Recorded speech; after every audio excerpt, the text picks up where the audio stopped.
नमस्कार, फिल्मी शुक्रवारमध्ये तुमचं स्वागत आहे। खूप दिवसांनी मी कॅमेऱ्याच्या समोर येऊन रिव्ह्यू देते। यावेळेस चित्रपट आहे चंद्रकांत कुलकर्णी यांनी दिग्दर्शित केलेला दुसरी गोष्ट। अर्थात चंद्रकांत कुलकर्णी यांना नुकताच नॅशनल अवॉर्ड डिक्लेअर झालाय आजचा दिवस माझा या चित्रपटासाठी, आणि त्यामुळे दुसरी गोष्ट हा चित्रपट पाहताना आपण काहीतरी अपेक्षा घेऊन जातो आणि हा चित्रपट पाहतो, पण तसं होतं की नाही इट्स ओके। ही आहेत 5 कारणं की हा चित्रपट चांगला आहे की नाही हे ठरवण्यासाठीची। कारण क्रमांक 1, रियालिटीमधलं कथानक। कथानक लिहिण्यासाठी की काही खास मेहनत घेतली गेलेली नाही आहे। एक माणूस, एक अस्तित्वात असलेला माणूस आणि त्याच्या आयुष्याला पाहून लिहिलं गेलेलं कथानक। त्यामुळे या कथेत रंजकता निर्मिती पलीकडे कोणतीही खास मेहनत या स्क्रिप्टसाठी घेतली गेलेली नाही आहे। कथानकाची बांधणी फार छान झालेली आहे, तरीही हे कथानक पाहताना आपण एकाग्र होत नाही, गुंगून जात नाही। सतत एक गोष्ट आपल्याला इंटरप्ट करत राहते आणि ती आहे कारण क्रमांक 2। कारण क्रमांक 2, नाट्य रूपांतर। चित्रपटामधलं हे सर्वात महत्त्वाचं कारण आहे जे आपल्याला सतत डिस्टर्ब करत राहतं। जसं टीव्ही सिरियल्समध्ये क्राईम रिपोर्ट दाखवताना एखाद्या घटनेचं नाट्य रूपांतर करून त्यातली नावं बदलली जातात, अगदी सेम ह्या चित्रपटात घडतं। म्हणजे राजीव गांधींचं नाव राजन, इंदिरा गांधींचं नाव इंदुमती, पवार साहेबांचं नाव परब साहेब आणि हो, सुशील कुमार शिंदेंचं नाव प्रसन्न कुमार शिंदे।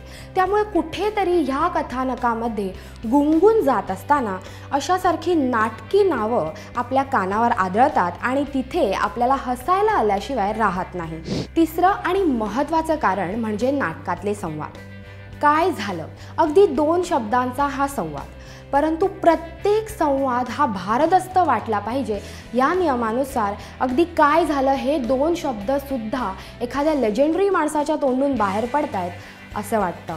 अर्थात रंगमंचावरचा अभिनय आणि चित्रपटातला अभिनय यामध्ये थोडा का होईना पण फरक आहे आणि सिद्धार्थ चांदेकरने हे कुठेतरी समजून घ्यायला हवं। त्यामुळे संवाद हे ह्या चित्रपटातले थोडेसे कानाला खटकणारे झाले। कारण क्रमांक 4, एका पात्रासाठी 4 ॲक्टर्स।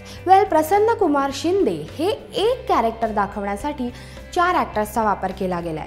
म्हणजे बालपणीचा प्रसन्न आदित्य गानू, तरुणपणीचा प्रसन्न सिद्धार्थ चांदेकर, मध्यमवयीन प्रसन्न संदीप मेहता आणि म्हातारपणातला प्रसन्न म्हणजे विक्रम गोखले।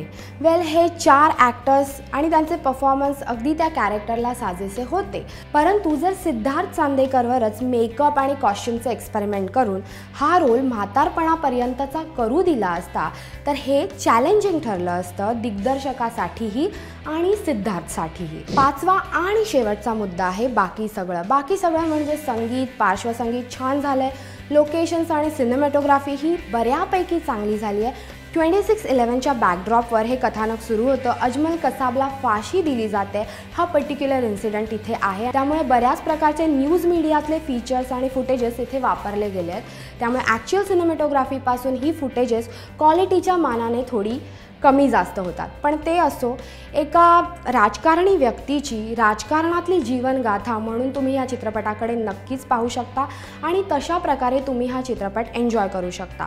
परंतु समाजकार्य किंवा त्या व्यक्तीचं समाजातलं स्थान किंवा त्यांनी काय प्रकारचं समाजकार्य केलं आहे याबाबतचं पोर्ट्रेयल या चित्रपटात नाही। त्यामुळे हा पर्टिक्युलर आणि व्हेरी स्पेसिफिकली फक्त राजकारणी व्यक्तीची राजकारणातली जीवनगाथा म्हणूनच पाहता येईल। तर ही होती 5 कारणं या चित्रपटासंबंधीची। आता चित्रपट पाहायचं की नाही हे तुम्ही ठरवायचं, परंतु या एकंदर रिव्ह्यूवरून तुम्हाला कळलं असेल की हा चित्रपट सुशील कुमार शिंदे यांच्या आयुष्याचं अनऑफिशियल बायोपिक आहे, परंतु निर्माते आणि दिग्दर्शक यांच्या बचाव धोरणामुळे आपण हे खुलेआम सांगू शकत नाही आहे।